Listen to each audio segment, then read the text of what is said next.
Michelle Miller. Welcome to Eye on America, where we bring you stories of Americans making a positive impact on their communities. We will go to Houston, Texas, with a story on the short supply of baby formula worrying families, and to Montana, where the lives of wolves are at stake.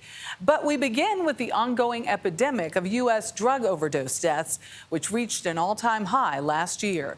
CDC data shows more than 107,000 Americans died with fentanyl as the leading cause. Lilia Luciano visits the border to see how the federal government is using new technology to combat drug smuggling and talk to a father about how fentanyl impacted his family. Where his ashes reside. I come here every morning and I kiss this box and I kiss it at night before I go to bed. Jaime Puerta's son Daniel was 16 when he died in 2020. When I opened the door to his room on April the 1st, I saw my son lying with his arms across his chest. His eyes were slit. He was ashen gray and he had a blue tint on top of his lip. And I just started screaming from the top of my lungs, "Daniel, Daniel, Daniel." Near his son was half of what looked like a blue oxycodone pill, which Puerta says Daniel bought from a dealer on social media. He was told his son had overdosed. And I said, "An overdose?" I go, "Well, what did he overdose on?" The pill that he had ingested was pure fentanyl. This is not an overdose. This is a poisoning. This is an entirely different drug. This is an entirely different drug that my son had absolutely no idea what he was taking. Daniel had struggled with substance use and mental health in the past, but his dad says he wasn't addicted to pain pills. Puerta says the way fentanyl has transformed the drug landscape urges a new conversation around drugs in which there's little to no space for curiosity or experimentation. The consumption of any kind of illicit narcotic is like playing Russian roulette with a loaded gun, because you don't know if it's going to take your life. 2021 was the deadliest year for overdoses in the U.S. Since 2018, the DEA has seen more than a 50-fold increase in the number of counterfeit fentanyl pills seized, and those containing a lethal dose increased dramatically. When teenagers attempt to purchase the prescription drugs on the black market, more often than not, they are sold fentanyl colored, sized, and stamped to look identical to the prescription drug. From 2014 to 2019, China was the leading source of illegal fentanyl. Since then, Mexico tops the list. And while seizures of cocaine, meth, and heroin by Customs and Border Protection have decreased in recent months, fentanyl continues to go up. It's more addicting and powerful than other drugs, and that makes it better business in the black market. At the Brownsville, Texas port of entry, stopping the rising flow of it is a constantly evolving task. How bad is it right now? It's just very challenging at times. It can be very challenging. So here we see the driver. CBP Director Tater Ortiz gave us an inside look into the agency's high-tech efforts. This is the latest and most powerful technology that Customs and Border Protection is using at ports of entry to take photos, x-rays, and detect any kind of smuggled goods or people across the border. They believe it will help curb the national fentanyl crisis. How many are going through the x-ray? We're doing approximately 70–80% is being scanned and adjudicated right now. What was that number in the past? We were in the low 20s. Oh, wow. Brownsville is one of at least 2 ports of entry using this new technology so far, 2 out of 328 nationwide. But the federal government hopes to expand it further. This equipment we call pre-primary, before the trailer actually meets the officer, so we have time to adjudicate it before it even arrives to us, which allows us time to adjudicate the image and speeds the process up. It's more efficient because, before you have that interaction with the officer can better target who needs to have that interaction. Yes, we now know what's in that trailer already. Not just based on the manifest, but now we have an actual image to marry it up with. Jaime Puerta can't fight the supply of drugs, but he started a foundation to educate teens and parents, hoping awareness in the classroom and at home can help save lives. We're not going to arrest our way out of this. Education is key. We have to get the education into our high schools, even if it scares them. And where do you find solace? I find solace knowing that my son is in a much better place than I am, and that he will be waiting for me when it's my time to go. And that he could say, "Dad, you did good in my name. You did your best." I saw you trying to save lives. I'm proud of you, Dad.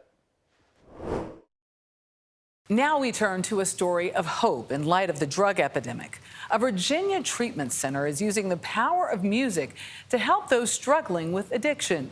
Nicole Killian shows us how. Abby Aposperis has found the right key to her music and to life. It's a form of meditation for me. A life nearly lost to illicit drugs. I could be passed out for 6 hours and not know what happened. The 28-year-old's addiction started with painkillers. I was introduced to opiates at a very, very young age from all my injuries. How young? Honestly, 8 years old. 8? Yeah, just from being hurt and stuff like that. She was a Division III collegiate soccer player when she suffered an unrelated traumatic brain injury that put her on a destructive path to heroin, crack, and fentanyl. She went into rehab 3 times, at one point dropping to 80 pounds. Was that a wake-up moment for you? Yeah, oh, for sure. I was what's the point of living, essentially? It was sink or swim, and for a long time, I was sinking. Might be old man, I don't know. Until Recovery Unplugged struck a chord.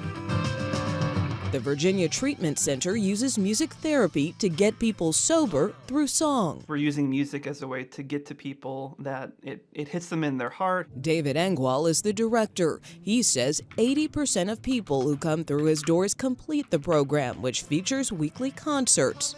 No experience required to play. One fine day.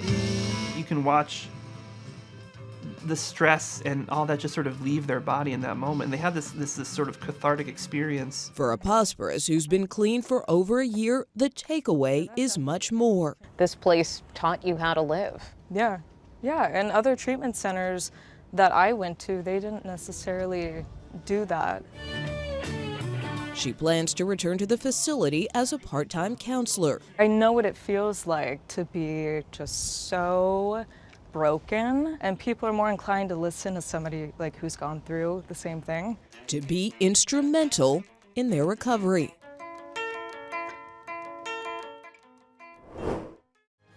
After the break, a nationwide shortage of baby formula is affecting families with newborns. We meet parents facing the crisis firsthand. This is Eye on America.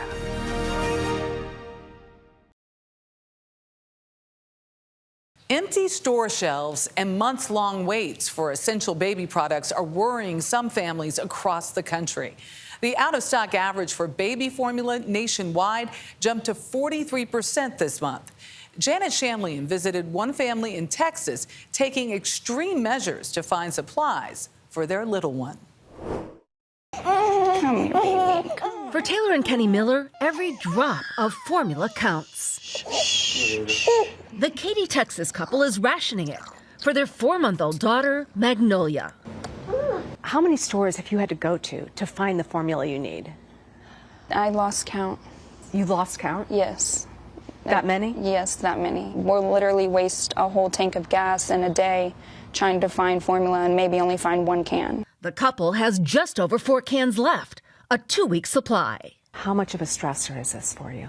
It's very stressful. I mean, the other day I actually found formula and I bought all the cans, and I feel like a bad person, but my kid's got to survive. It's a nationwide problem. In at least 5 states, more than 50% of sellers are out of stock. 25 states and D.C. are between 40 and 50% empty, up from 7 states just a few weeks ago. There's family in Louisiana. I had some friends in Georgia and Tennessee look. We have family in Delaware, literally coast to coast, and nobody has found anything. With empty shelves becoming the norm, sellers are limiting purchases to help stabilize inventory. A February recall by manufacturer Abbott Laboratories contributed to the national shortage, but experts say supply chain issues also played a role. Now, the average cost of the most popular baby formula products is up as much as 18% over the last 12 months. Our biggest fear is that parents dilute the formula, and this is a big no-no. Dr. Diane Hess is a pediatrician at New York City's Gramercy Hospital.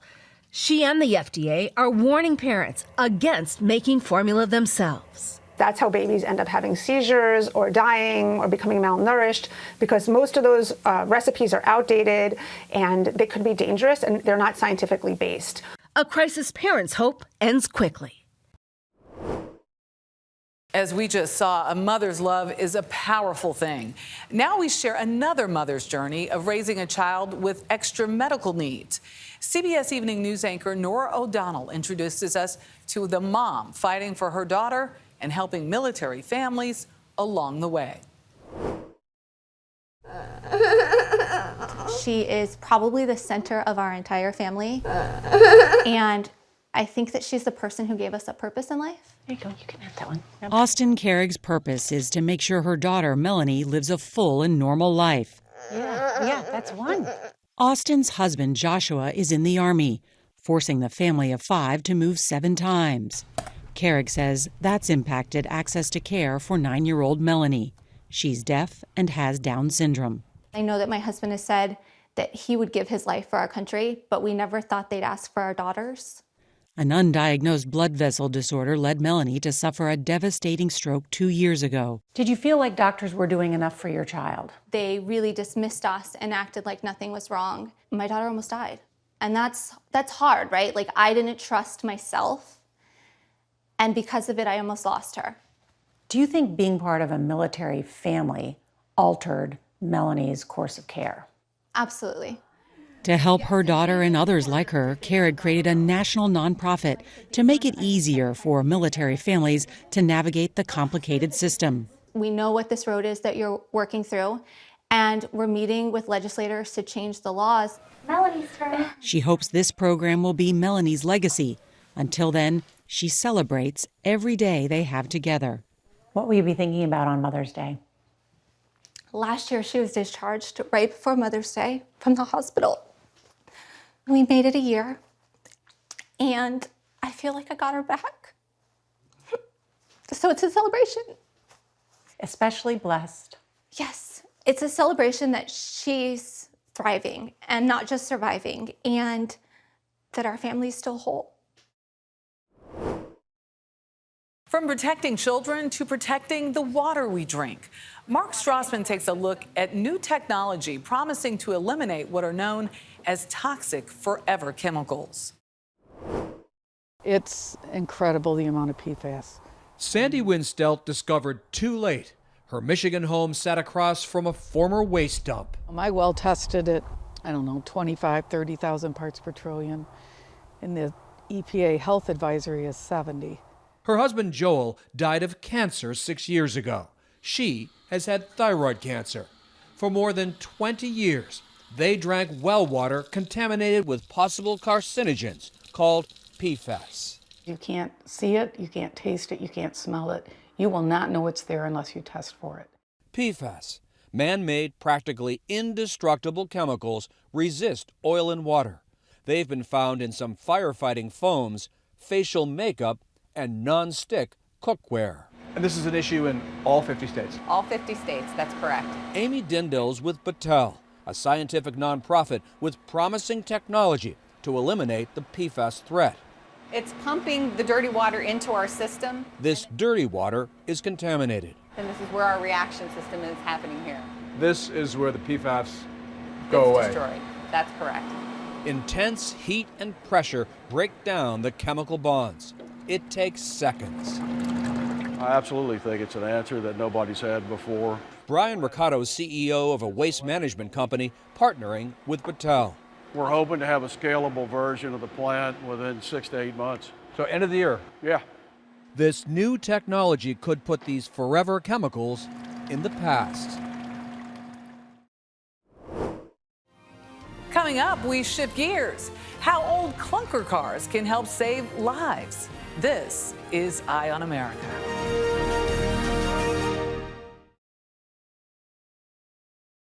America's brave firefighters trained to be ready for many dangerous situations, including rescuing crash victims from mangled or burning cars. CBS Chicago's Lauren Victory has a door-busting, window-breaking look inside one Illinois fire academy. In the middle of a Romeoville industrial park, what looks like a multi-car pileup. Firefighter paramedic Brooke Kehoe is trying to free someone trapped in a car. No one is actually inside. The whole rescue operation is merely a simulation, a chance to safely test out some heavy equipment needed when the clock is ticking. Practice makes perfect. You got to be able to play with them to figure out what works best for you and then different maneuvers that you can do. Crews come from all over Illinois to study at the Romeoville Fire Academy. The state certification class prepares them for different scenarios. For the car behind us, it's on all four wheels, but as the class goes on, they'll have cars on the side, cars on the roof, they'll have cars on top of each other. They can work on anything from breaking glass to cutting batteries to peel and peek, which is peeling the plastic back. They're effectively creating a 25-vehicle graveyard to prevent you from heading to one. But this crucial class is in jeopardy. It's very fair to say that we are desperate. Eric Drew from Fire Towing supplies all the cars for this training and others like it across the state. We rely on the general public to be able to donate vehicles to us. His stockpile is depleted right now. He blames the pandemic. Nobody's traveling, nobody's buying cars, nobody's getting rid of cars. Anyone with a clunker can get it picked up for free, along with $200 cash, a letter for a tax deduction, and the satisfaction of knowing your donation could help save a life. Have you ever had to use these skills in a real-life scenario? We have, your adrenaline kicks in and then you just you depend on your training. Training that could be canceled if there are not enough donations to bust apart. From saving lives in the city to lives in the wild, a debate is raging over the way of life for wolves.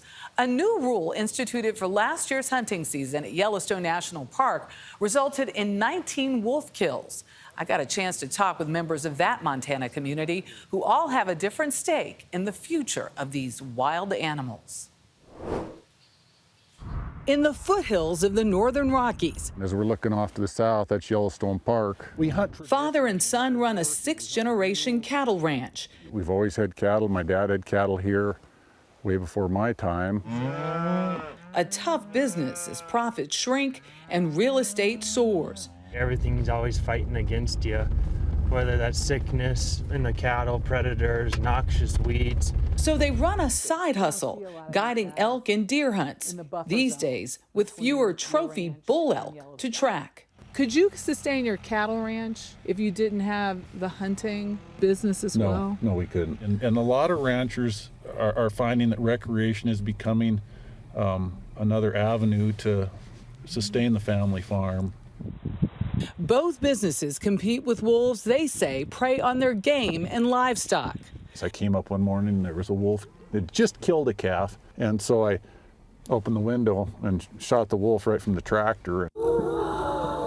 Wolves have been absent here for a century until they were relocated to Yellowstone from Canada 27 years ago. It was a disaster for us.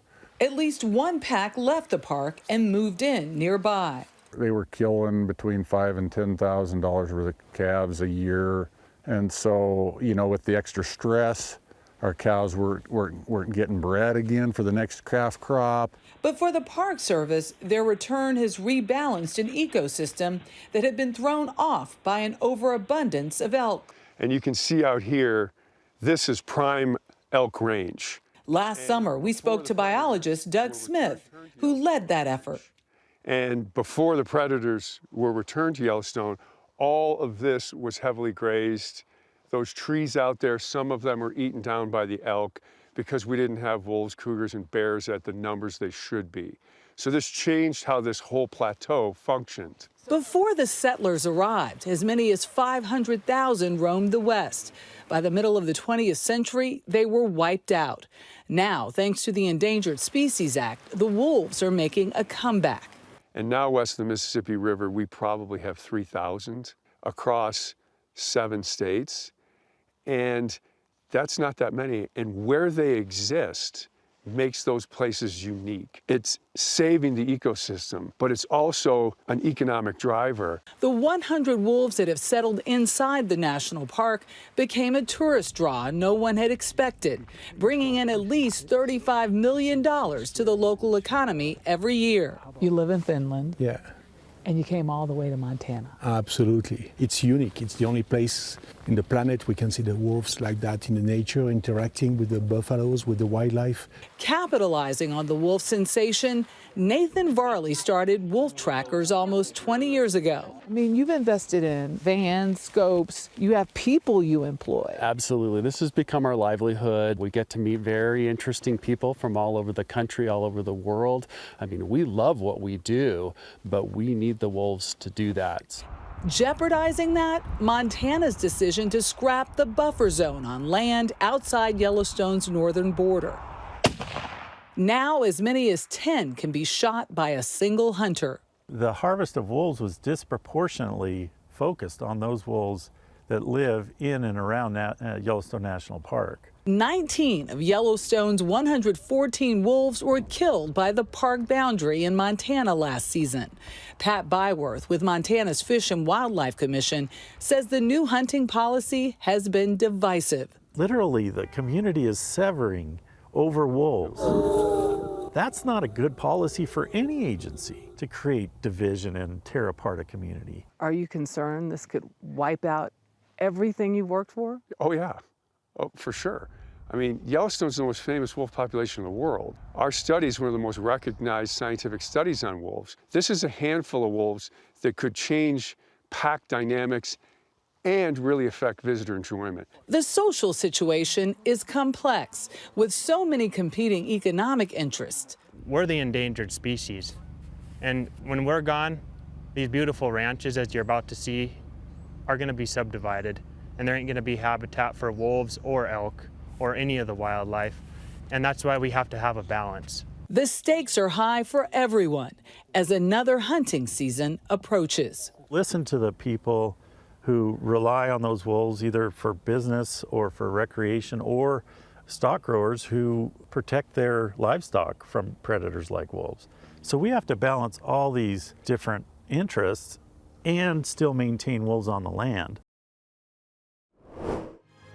For more stories like these and live coverage of breaking news 24/7, stream us right here on CBS News. I'm Michelle Miller. Thank you for watching Eye on America.